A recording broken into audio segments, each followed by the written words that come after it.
Learn to ride the waves of your emotions. Just like tide, they come and go. Namaskar. Welcome to Daily PT Pointers. And in this video, we are going to cover major headlines of the Hindu, Indian Express, Press Information Bureau, and Live Mint. So without wasting any time, let's start today's discussion. And our first headline is related to President's rule. And ये news में अभी इसलिए है क्योंकि recently Governor of Punjab warned Chief Minister that President rule can be imposed in the state. Now let's know more about President's rule. So friends, Article 356 of the Constitution provides for President's rule in any state, and this provision is to be applied when a situation has arisen in which the government of the state cannot be carried on in accordance with the provisions of the Constitution. It results in the takeover of the state government by the union government, and President's proclamation has to be ratified by the Parliament, and it can be imposed for 6 months at a time for a maximum duration of 3 years, and every 6 months parliamentary approval to impose President's rule will be required again. And do you know friends, in SI Bomai case, Supreme Court held that Article 356 can be invoked in situations of physical breakdown of the government or when there is a hung assembly, but it cannot be used without giving the state government a chance to either prove its majority in the House or without instances of a violent breakdown of constitutional machinery. Our next headline is related to India-Greece relations, and ये news में अभी इसलिए है क्योंकि recently Prime Minister Narendra Modi arrived in Greece after attending 15th BRICS summit from South Africa. And do you know friends, the last Indian Prime Minister to visit Greece was Indira Gandhi, who toured Athens in 1983. And recently, India and Greece agreed to upgrade bilateral ties to level of strategic partnership, and both the countries will collaborate in the field of defense industry and soon conclude an agreement on migration mobility to smoothen movement of skilled population of both the sides. They will promote cultural and academic exchanges between educational institutions and increase people-to-people contacts, and both the countries also plans to double their bilateral trade by 2030, and bilateral trade stood at nearly $2 billion in 2022-23. And do you know friends, India mainly exports aluminium, organic chemicals, fish, iron and steel to Greece, among other things. Meanwhile, Greece's top exports to India are mineral fuels, mineral oils and products, sulfur and aluminium foil. Our next headline is related to India Smart Cities Award Contest, जो कि recently announce किया गया है government के द्वारा, and ministry of housing and urban affairs named the Indore best city and the Madhya Pradesh the best state in its smart cities award 2022, and Chandigarh has been ranked the number 1 in the Union Territory category. Now let's know more about the India Smart Cities Award contest. So friends, it is organized under the Smart Cities mission by Ministry of Housing and Urban Affairs.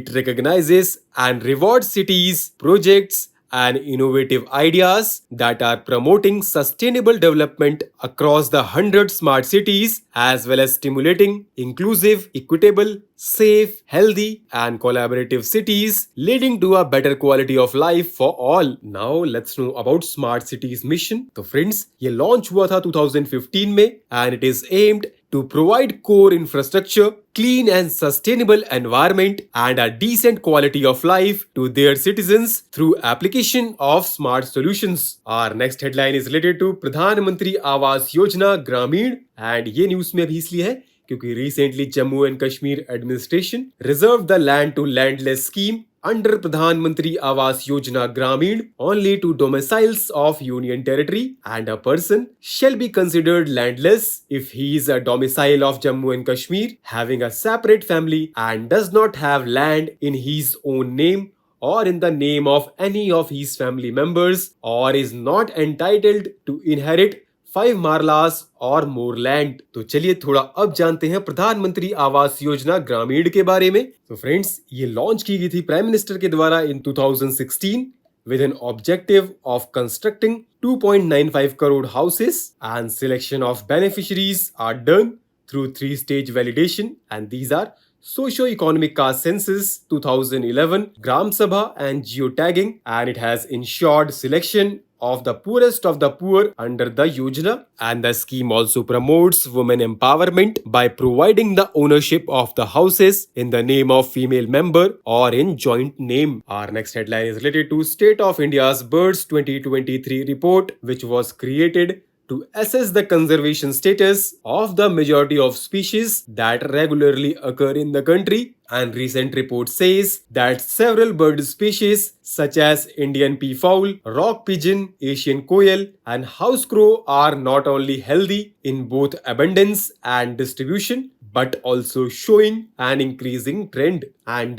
friends, the peafowl is the Indian national bird and it is one of the most rapidly increasing species in the country. And IUCN Red List of Threatened Species classifies it as least concern species. Our next headline is related to National Curriculum Framework for School Education, जो कि recently release किया गया है Union Education Minister के द्वारा, and it makes the study of Indian languages as an integral part of school education, and it allows students the freedom to choose from range of subjects across streams. It comprehensively covers all the 4 stages of schooling, and students will study 3 languages in grade 9 and 10, and 2 of which will have to be Indian, and 2 languages in grade 11th and 12th, and 1 of which will have to be Indian. And all students will be allowed to take board exams on at least 2 occasions during any given school year, with only the best score being retained. The framework is in line with vision of National Education Policy 2020 to promote teaching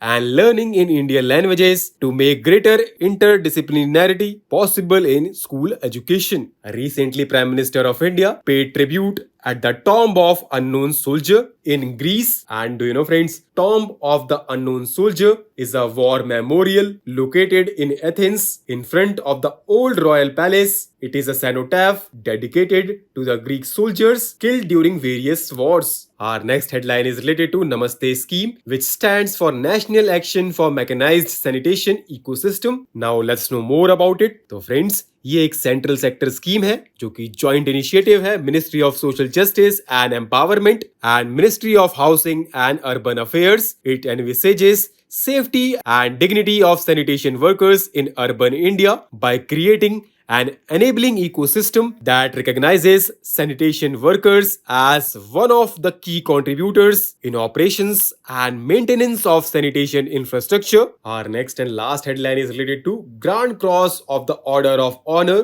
and ये news में भी इसलिए है क्योंकि recently Prime Minister of India was conferred with the Grand Cross of the Order of Honor by Greek President. Now let's know more about Grand Cross of the Order of Honor. So friends, it is conferred by the President of Greece to Prime Ministers and eminent personalities who by reason of their distinguished position have contributed to enhancing stature of Greece. So with this, let's conclude our today's discussion. Thanks for listening, and for regular updates, you can follow us on various social media platforms.